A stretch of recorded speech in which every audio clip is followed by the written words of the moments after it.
नमस्कार दोस्तों, मैं आप सभी का एक बार फिर से स्वागत करता हूं अपने YouTube channel sure for selection पर।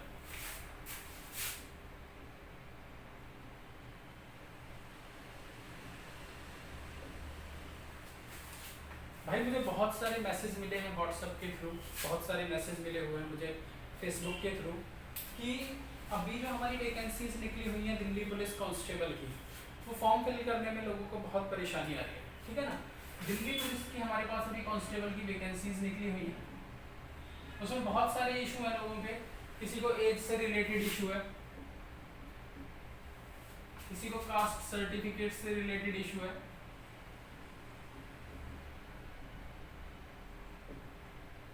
किसी को इस बात का इशू है कि पहले पेपर हो रहा है या फिर फिजिकल है।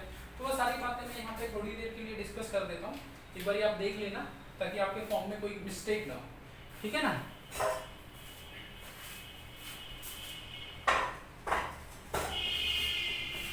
देखो सबसे पहले बात करते हैं इसमें एज की, तो उन्होंने एज क्राइटेरिया क्या सेट किया है।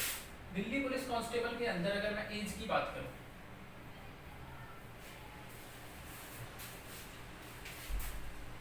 अगर एज क्राइटेरिया की हम बात करें, डीपी कांस्टेबल, ठीक है जी। तो सबसे बड़ा पहला जो इशू है वो एज का है। एज उन्होंने मान लिया 1 जुलाई 2020 को 18 साल से तो कम ना हो और 25 साल से ज्यादा ना हो। ठीक है ना, ये भी नहीं चलेगी और ये भी नहीं चलेगी, यानी कि आपकी उम्र जो है वो 18 से ज्यादा हो और 25 से कम हो। ये बेसिकली आप बोल सकते हो जनरल कैटेगरी के लिए। ठीक है जी। अगर कोई कैंडिडेट ओबीसी का है, ओबीसी के अंदर आता है, अदर बैकवर्ड क्लासेस के अंदर आता है, तो उसे 3 साल का रिलैक्सेशन और मिल जाएगा। ठीक है ना, 3 साल की छूट मिल जाएगी। यानी कि ओबीसी के कैंडिडेट की एज 18 से कम ना हो, क्या, और यहाँ पे 28 से ज्यादा ना हो। ठीक है भैया। उसके बाद में जो एससी और एसटी कैंडिडेट है उनके लिए 5 साल का रिलैक्सेशन है, 5 साल की छूट है। वो 18 से कम और 30 से ज्यादा के नहीं होने चाहिए। देखो यहाँ पर जो मेन बात है नोट करने की वो ये है कि अगर कोई कैंडिडेट ओबीसी का है, ठीक है, और उसकी एज 28 साल से ज्यादा है, यानी कि उसकी एज 29 है या 30 से कम है, और उसके पास में स्पोर्ट्स का सर्टिफिकेट है, स्पोर्ट्स के अंदर किसी गेम का कोई सर्टिफिकेट है, तो फिर उसे 2 साल और ज्यादा मिल जाएंगी, उसे 2 साल की रिलैक्सेशन मिल जाएगी और ज्यादा। ये 28 से बढ़ के 30 साल तक हो जाएगी। तो ये भी याद रखना कि अगर किसी के पास स्पोर्ट्स सर्टिफिकेट है तो 2 साल का और रिलैक्सेशन उसे मिल जाएगा। यहाँ पे भी ऐसे ही है कि एससी एसटी के अंदर अगर किसी के पास स्पोर्ट्स का सर्टिफिकेट है, चाहे जनरल का भी कैंडिडेट हो, ठीक है, अगर स्पोर्ट्स सर्टिफिकेट है तो 2 साल का रिलैक्सेशन आपको मिल जाएगा। ठीक है जी। तो ये हमारा एज का इशू यहाँ पे खत्म हो जाता है। उसके बाद में दूसरी बात करते हैं। देखो जब आप फॉर्म फिल कर रहे हो तो एक और इशू यहाँ पे आ रहा है कि भैया डीएल का क्या करें। ठीक है, ड्राइविंग लाइसेंस जो है, भाई अगर किसी के पास डीएल नहीं है ना, कोई इशू नहीं है, बनवा लो। क्योंकि नोटिफिकेशन के अंदर ये चीज दे रखी है उन लोगों ने कि ये जो डीएल है इसकी जो जांच पड़ताल वो लोग करेंगे या इसको वेरीफाई वो करेंगे, वो हमारा फिजिकल से पहले का होना चाहिए। जब आपका फिजिकल एग्जामिनेशन होगा ना, उससे पहले का डीएल बना होना चाहिए। और एक बात और याद रखना, डीएल के अंदर ये 2 चरणों में बनता है, 2 स्टेप है इसके बनने के। एक लर्निंग है, ठीक है, तो लर्निंग नहीं चलेगा बिल्कुल भी, ठीक है ना। दूसरा होता है लाइट मतलब जो कंप्लीट हो चुका है, तो कंप्लीट होने चाहिए। और ये जो डीएल है स्पेशली ये मेल कैंडिडेट के लिए है, ठीक है, फीमेल के लिए नहीं है। मेल कैंडिडेट्स के पास में डीएल होना बहुत जरूरी है फिजिकल एग्जामिनेशन से पहले। ठीक है जी। दूसरा इशू आपका ये खत्म हो गया। तीसरे इशू की बात करें, देखो तीसरा इशू तो नहीं है लेकिन आपके बेनिफिट के लिए बता देता हूँ कि अगर किसी बच्चे के पास में एनसीसी का कोई भी सर्टिफिकेट है, ठीक है, नेशनल कैडेट कोर का अगर कोई भी सर्टिफिकेट आपके पास है, चाहे ए, चाहे बी और चाहे सी,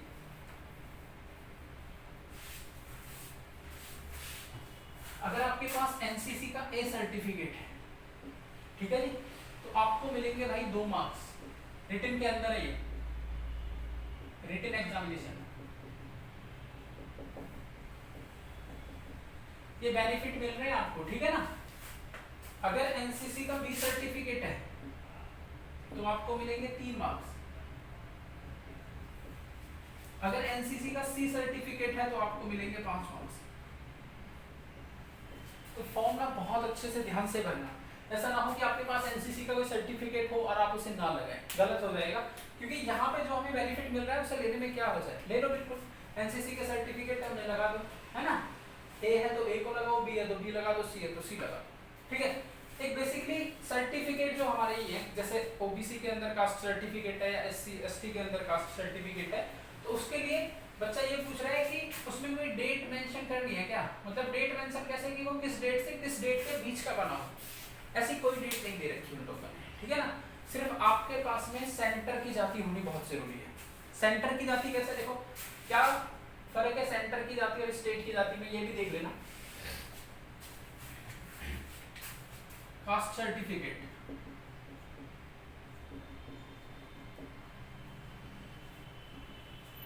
है ना, तो ओबीसी के अंदर जो आपको ये डालना है, जैसे आप ओबीसी डालोगे उसके बाद में वो 2 ऑप्शन देता है, एक सीएल और एक एनसीएल। इसका मतलब होता है क्रीमी लेयर और इसका नॉन क्रीमी लेयर, ठीक है ना। तो आपको क्लिक करना है एनसीएल, नॉन क्रीमी लेयर। क्यों? क्योंकि अगर आपने ये सीएल क्लिक कर दिया ना तो फिर आपको ओबीसी का बेनिफिट नहीं मिल पाएगा, फिर आप जनरल में ही चले जाओगे, फिर आपको ओबीसी के अंदर जो बेनिफिट मिलना था, जैसे अगर देखो बात करें कि भाई जनरल की मेरिट अगर हम ये मान लेते हैं कि 70 पे लगी है और ओबीसी की मेरिट हमारे 68 पे लगी, तो आप 68 में काउंट नहीं होगे और फिर 70 में ही काउंट होगी, ठीक है ना। तो इस वजह से इसमें आप सीएल की जगह एनसीएल डालना, सबसे बड़ी बात। और दूसरी बात, ये जो कास्ट सर्टिफिकेट है ये आपका चाहिए सेंट्रल का, है ना। क्या फर्क है स्टेट और सेंट्रल में?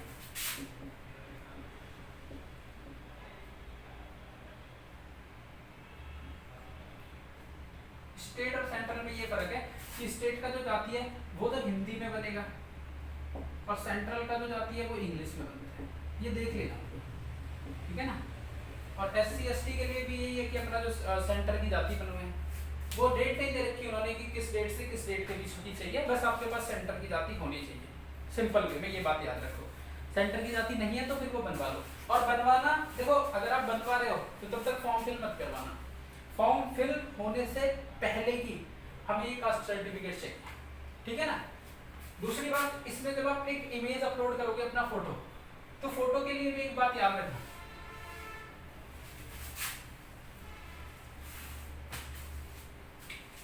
अगर आप फोटो अपलोड कर रहे हो इसके अंदर, ठीक है ना, तो फोटो पे ना आपको डेट मेंशन करानी है,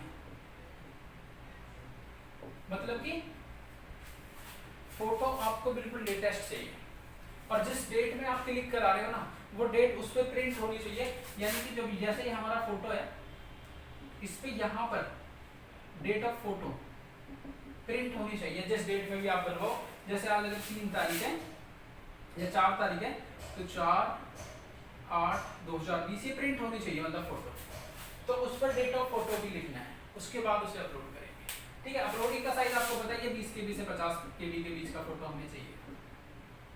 बहुत सावधानी से फॉर्म भरना, क्योंकि देखो सिलेक्शन का पहला स्टेप ही फॉर्म भरना है, अगर आप फॉर्म भरने में गलती कर दोगे तो फिर दिक्कत आ जाएगी, तो फॉर्म बहुत अच्छे से भरना, बहुत केयरफुली फॉर्म भरना, ठीक है ना। बस यही जो हमारे बेसिक इशू है वो सब क्लियर है, और उसके बाद अपना फॉर्म अपलोड कीजिए, उसके बाद तैयारी हमारी कंटिन्यू है, ठीक है ना। चलो मिलते हैं नेक्स्ट स्टेप पे, थैंक यू सो मच।